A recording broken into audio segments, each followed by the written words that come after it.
তেলাওয়াত করতে গিয়ে যারা ব্যস্ত থাকে, কোরআন তেলাওয়াত করতে করতে যারা আমার কাছে হাত পেতে কিছু চাওয়ার সময় পায় না, যারা আমার কাছে হাত পেতে কিছু চায়, তাদের থেকে তেলাওয়াতকারীদেরকে আমি রব্বুল আলামিন বেশি করে দেই। সুবহানাল্লাহ। কোরআন তেলাওয়াত করতে করতে যারা আল্লাহর কাছে হাত পেতে চাওয়ার সময় পায় না, আল্লাহ পাক বলেন যারা চায় তাদের থেকে তেলাওয়াতকারীকে আমি বেশি দেই। আমার বন্ধুগণ, শুধু তাই নয়, এই কোরআনে কারীম যারা তেলাওয়াত করবে, আমল করবে, কিয়ামতের দিন তার মা বাপের মাথার উপরে আল্লাহ রাব্বুল আলামিন, আবু দাউদ শরীফের হাদিসে এসেছে, তার মা বাপের মাথার উপরে নূরের টুপি পরিধান করানো হবে। এমন নূরের টুপি, এমন নূরের তাজ পরানো হবে, চন্দ্র সূর্যের আলোকে ম্লান করে দেবে। হাসরবাসীরা প্রশ্ন করবেন, এ লোকটি কে? কোনো ফেরেশতা নাকি বলে না, কোনো নবী নাকি বলে না, তবে কি ইনি কে? জবাব হবে, ইনি হচ্ছেন সেই ব্যক্তি যিনি তার সন্তানদেরকে কোরআন শিখিয়েছিলেন। কোরআন শিখানোর কারণে আল্লাহ রাব্বুল আলামিন আজ তার মা বাপের মাথার উপরে নূরের টুপি পরিধান করে হাসরের ভিতরে মর্যাদা দিলেন। কিয়ামতের দিন দুনিয়া মর্যাদা পাওয়া যাবে, আখিরাতেও মর্যাদা পাওয়া যাবে যদি কোরআনে কারীমকে তেলাওয়াত করা যায়, আমল করা যায়, বোঝা যায়, তাহলে এই সমস্ত নিয়ামত আল্লাহ পাক দান করবেন। সুতরাং এই এত বড় নিয়ামত থেকে আমরা যেন কেউ বঞ্চিত হয়ে না যাই। কোরআন হচ্ছে এমন এক কিতাব যার তাফসীর লেখা হয় নাই। পৃথিবীতে এমন কোনো ভাষা নাই, পৃথিবীর উল্লেখযোগ্য সবগুলি ভাষায় কোরআনে কারীমের তাফসীর লেখা হয়েছে, কিন্তু কোন মুফাসসির আজ পর্যন্ত কথা বলেন নাই যে আমি যে তাফসীর লিখছি এর চাইতে ভালো তাফসীর আর কেউ লিখতে পারেও না, আর পারবেও না, এটা শেষ, আর তাফসীর লেখা লাগবে না। এ কথা কেউ বলতে পেরেছে? জোরে বলেন, পেরেছে? পারে নাই। তার কারণ কি? আল্লাহ রাব্বুল আলামিন বলেন, قل لو كان البحر مدادا لكلمات ربي لنفد البحر قبل أن تنفد كلمات ربي ولو جئنا بمثله مددا। আল্লাহ পাক বলেন, নবী আপনি বলুন, আমার রবের কথাগুলি লেখার জন্য যদি সমুদ্রের পানিগুলি, সমুদ্রের সমস্ত পানিগুলি যদি কালিতে পরিণত হয়ে যায়, আর আমার রবের কথাগুলি যদি লেখা শুরু হয়ে যায়, আমার রবের কথাগুলি লেখার পূর্বে সমস্ত সমুদ্রের পানিগুলি শেষ হয়ে যাবে, তারপরে যদি আবার সমুদ্র ভরে দেওয়া হয়, আরো যদি লেখা হয়, তবুও আমার রবের কথা লেখা শেষ হবে না। আল্লাহ রাব্বুল আলামিন বলেন, ولو أن ما في الأرض من شجرة أقلام والبحر يمده من بعده 7 أبحر ما نفدت كلمة الله। আল্লাহ রাব্বুল আলামিন বলেন, মা নাফিদাত কালিমাতুল্লাহ।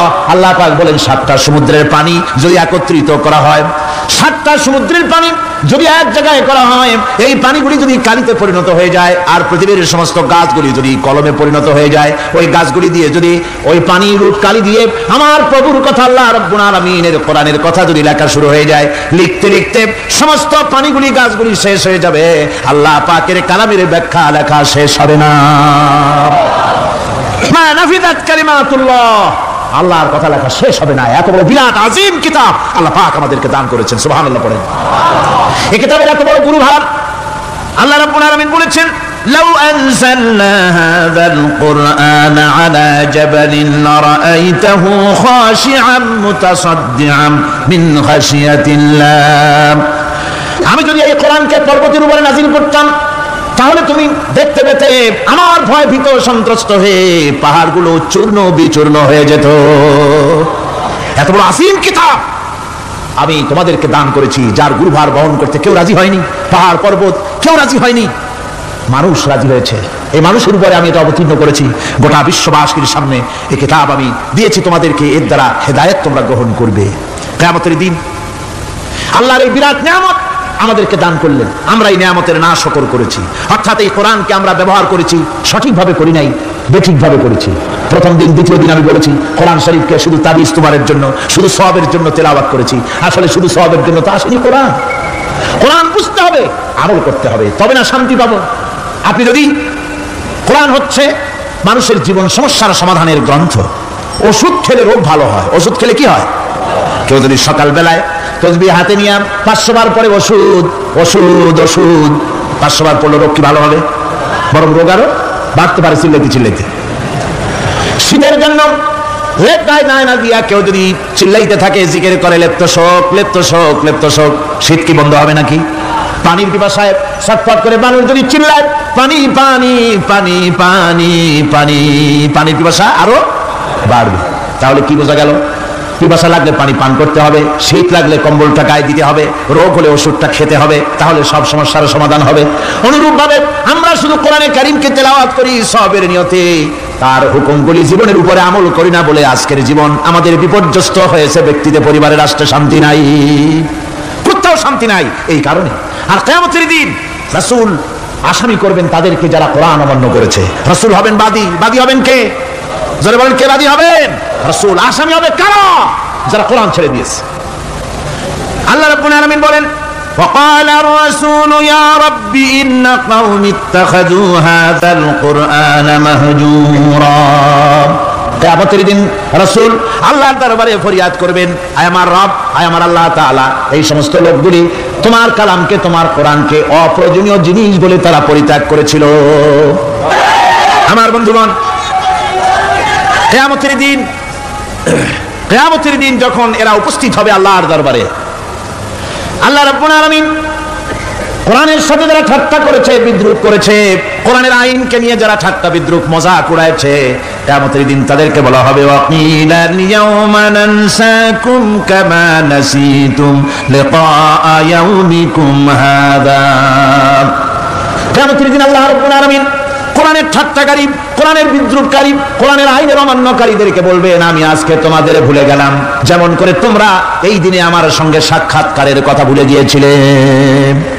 তোমরা যেমন আমার আজকের এই কিয়ামতের দিনের কথা যারা ভুলে গিয়েছিলে, আজকে আমিও তোমাদেরকে ভুলে গেলাম। এরপরে কি হবে? ওয়া মাওয়াকুমুন নার ওয়া মা লাকুম মিন নাসিরিন। আল্লাহ পাক বলেন এরপরে এদের জায়গা হবে জাহান্নাম, আর এদের সাহায্যকারীও কেউ থাকবে না, জাহান্নামে চিরকাল থাকতে হবে। এটা এই জন্য যে তারা আল্লাহর কোরআনের সঙ্গে ঠাট্টা করেছে, বিদ্রুপ করেছে, কোরআনের আইন মানে নাই, কোরআনের আইনকে অমান্য করে চলেছে। এই জন্য কিয়ামতের দিন আল্লাহ রাব্বুল আলামিন তাদেরকে শাস্তি প্রদান করবেন। কোরআন পৃথিবীর বুকে আল্লাহ নাজিল করেছেন, শুধু তেলাওয়াত করবেন ঝুলে ঝুলে, এই জন্য নয়। কি জন্য নাজিল হলো? এবার উদ্দেশ্য শুনুন। আল্লাহ পাক বলেন আর রহমান আল্লামাল কোরআন। আল্লাহ রাব্বুল আলামিন তিনি হলেন এমন দয়াবান, এমন রহমান, যিনি কোরআন শিখালেন। কি কারণে শিখালেন? কোরআন নাজিলের উদ্দেশ্য কি? আল্লাহ পাক বলেন ইন্না আনসালনা ইলাইকাল কিতাবা বিল হাক্কি লিতাহকুমা বাইনান নাসি বিমা আরাকাল্লাহ। আল্লাহ পাক বলেন এই কিতাব আমি আপনার প্রতি অবতীর্ণ করেছি এই জন্য যাতে করে আপনি আল্লাহর প্রদর্শিত এই বিধান অনুযায়ী মানুষের উপরে বিচার ফয়সালা করতে পারেন। মানুষের উপরে আইন চলবে আল্লাহ। কার আইন? জোরে বলেন কার আইন? আলা লাহুল খালক ওয়াল আমর। সৃষ্টিজাত আইন চলবে কার? আল্লাহ পাক বলেন এই জন্য নাজিল করলাম, কোরআন নাজিল করেছি যাতে করে কোরআনের আইন দিয়ে বিচার ফয়সালা করতে পারেন, সেই জন্যই কোরআন নাজিল করলাম। আসলে আল্লাহর নবীর এই পৃথিবীতে আগমনের উদ্দেশ্য ওটাই ছিল। হুয়াল্লাযী আরসালা রাসূলাহু বিল হুদা ওয়া দীনিল হক লিইয়ুযহিরাহু আলাদ-দীনি কুল্লিহি ওয়া কাফা বিল্লাহি শাহীদা। আল্লাহ রাব্বুল আলামিন বলেন আমি আমার রাসূলকে দ্বীনে হক, সত্যের বিধান সহকারে দুনিয়ায় প্রেরণ করেছি। লিইয়ুযহিরাহু আলাদ-দীনি কুল্লিহি, আয় লিইয়ুগলিবাহু আলা সাইরিল আদিয়ান। সমস্ত আদিয়ানে বাতিলের উপরে আমার দ্বীনকে বিজয়ী করে দেওয়ার জন্য আমি রাসূলের কাছে কিতাব সহকারে তাকে অবতীর্ণ করেছি। এ দায়িত্ব শুধু মুহাম্মদ সাল্লাল্লাহু আলাইহি ওয়াসাল্লামের ছিল না, দুনিয়ার উপরে আল্লাহর দ্বীন কায়েম করা, আল্লাহর বিধান অনুযায়ী মানুষের বিচার ফয়সালার দায়িত্ব শুধু মুহাম্মদ সাল্লাল্লাহু আলাইহি ওয়াসাল্লামের ছিল না, সমস্ত নবীদের ছিল। কাদের ছিল? সব নবীদের ছিল। ফাবাসাল্লাহু আন-নাবিয়্যিনা মুবাশশিরিনা মুনযিরিন ওয়া আনসালা মা'আহুমুল কিতাবা বিল হাক্কি লিয়াহকুমা বাইনান নাস। আল্লাহ পাক বলেন সমস্ত নবীদের কাছে আমি কিতাব অবতীর্ণ করেছি এই জন্য যে তারা সহজ এবং সোজা পথে যারা চলতে চায় তাদেরকে তিনি সুসংবাদ দিবেন, আর বাঁকা পথে যারা চলবে তাদেরকে তিনি জাহান্নামের ভীতি প্রদর্শন করবেন। আর আমি তার উপরে যে কিতাব অবতীর্ণ করেছি এই কিতাব দিয়ে জনগণের উপরে বিচার ফয়সালা করবে, আইন চলবে আল্লাহর কিতাব দিয়ে। আইন চলবে কি দিয়ে? আল্লাহর কিতাব দিয়ে। আল্লাহর কিতাব অনুযায়ী জনগণকে পরিচালিত করবেন, এই জন্য আমি এই কোরআনকে নাজিল করেছি, অতীত ওই কিতাবগুলি নাজিল করেছি। কুল ইয়া আইয়ুহান নাসু ক্বাদ জাআকুমুল হাক্কু মির রাব্বিকুম। আল্লাহ পাক বলেন নবী আপনি বলে দেন, আপনি বলুন হে মানব সকল, আল্লাহর পক্ষ থেকে তোমাদের জন্য মহাসত্য এসেছে, এই মহাসত্য যদি অনুসরণ করো তোমাদের জন্য কল্যাণকর হবে। ওমান দাল্লা ফাইন্নামা ইয়াদুল্লু আলাইহা, আর যদি কোরআনকে অমান্য করো, আল্লাহর কিতাবকে অমান্য করো, তাহলে তোমাদের জন্য অকল্যাণ হবে। আজ আপনারা বলেন, আল্লাহর কিতাবের আইন কি আমাদের দেশে চলে? কোরআনের আইন কি চলে? চলে না। কোরআনের আইন চলে না। আমরা কি খুব শান্তিতে আছি? খুব আরামে আছি? শ্রমিকরা তাদের শ্রমের মূল্য পায়, কৃষক তার উৎপাদিত পণ্যের সঠিক দাম পায়, নারী তার সতীত্বের মর্যাদা পায়। জনগণ কি আরামে ঘুমাতে পারে? না, জনগণ রীতিমতো দুবেলা পেট পুড়ে সমস্ত জনগণ খেতে পারে। এর একমাত্র কারণ হচ্ছে কোরআনের আইনকে অমান্য করা হয়েছে। ভালো করে কান পেতে শুনুন, আল্লাহ রাব্বুল আলামিন কোরআনে কারীমের মধ্যে পরিষ্কার করে বলেছেন, ওয়া মান লাম ইয়াহকুম বিমা আনজালাল্লাহু ফাউলাইকা হুমুল কাফিরুন। যারা নাকি আমার দেওয়া বিধান অনুযায়ী, কোরআন অনুযায়ী যারা বিচার ফয়সালা করে না, ফাউলাইকা হুমুল কাফিরুন, ফাউলাইকা হুমুজ জালিমুন, ফাউলাইকা হুমুল ফাসিকুন। যারা আমার দেওয়া বিধান অনুযায়ী বিচার ফয়সালা করে না, তারা কাফির, তারা জালিম, তারা ফাসিক। সুতরাং এর ভিতরে এই জুলমের মধ্যে জালিমদের অন্তর্গত, ফাসিকদের অন্তর্গত হয়ে বাংলাদেশের বহু মুসলমান, পৃথিবীর বহু এলাকার মুসলমান এর মধ্যে লিপ্ত হয়ে আছে। কোরআনের আইন চালু না করলে পরে, কোরআনের আইন না মানলে পরে জালিম হতে হবে, কাফির হতে হবে, ফাসিক হতে হবে। অর্থাৎ যতখানি না মানবেন ততখানি এই বিশেষণে বিভূষিত হতে হবে। এক শ্রেণীর লোক আছে যারা বলে বেড়ান ধর্ম আর রাজনীতি আলাদা।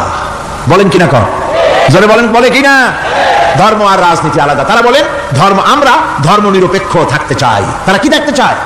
ধর্ম নিরপেক্ষ থাকতে চায়। কোরআনে কারিমে এই ধর্ম নিরপেক্ষবাদীদের ব্যাপারে কোরআন কি বলছে শুনুন।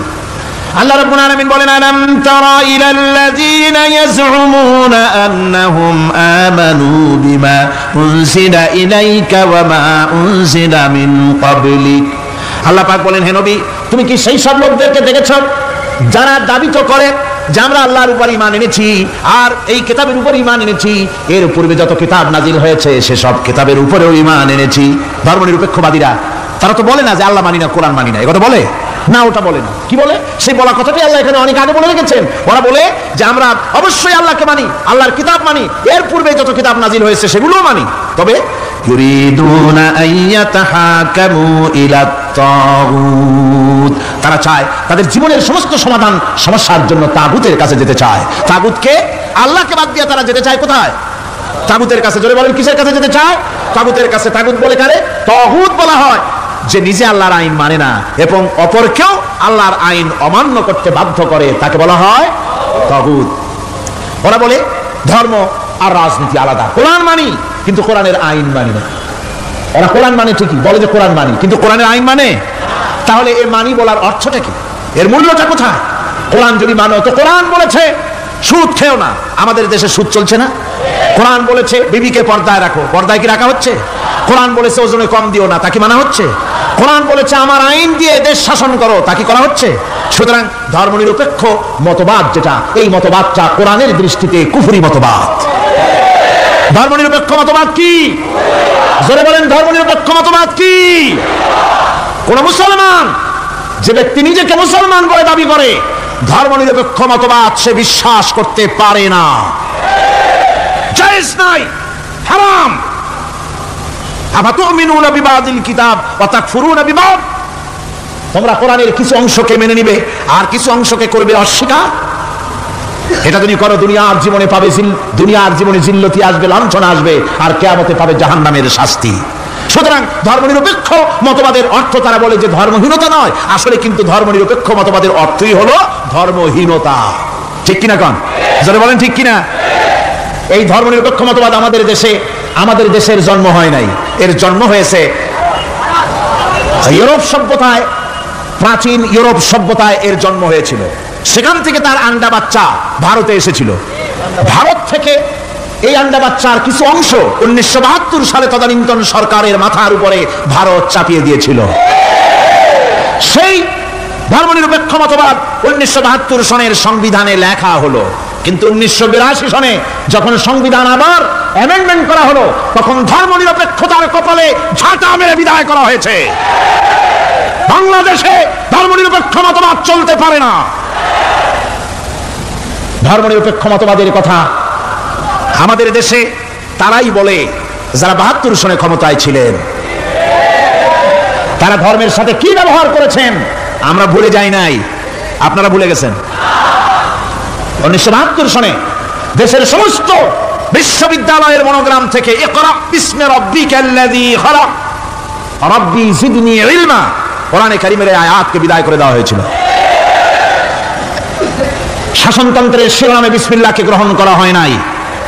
শুধু তাই নয়, কোরআনে কারীম যেখানে তেলাওয়াত করা হয় তখনকার সময় রেডিওতে টেলিভিশনে ওই 72 থেকে 3 বছর, এবং এখনো সেই দলটি মিটিং করতে গিয়ে কোনো জায়গায় কিছু করতে গিয়ে আগে কোরআন শরীফ, তারপরে গীতা, তারপরে বাইবেল, এগুলি হচ্ছে মুনাফিকের লক্ষণ। কিসের লক্ষণ?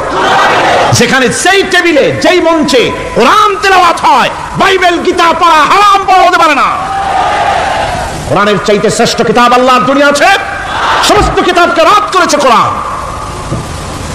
হযরত ওমর রাদিয়াল্লাহু তাআলা রাসূল করিম সাল্লাল্লাহু আলাইহি ওয়াসাল্লামের কাছে গিয়ে তাওরাতের একটা পাতা পড়তেছিলেন।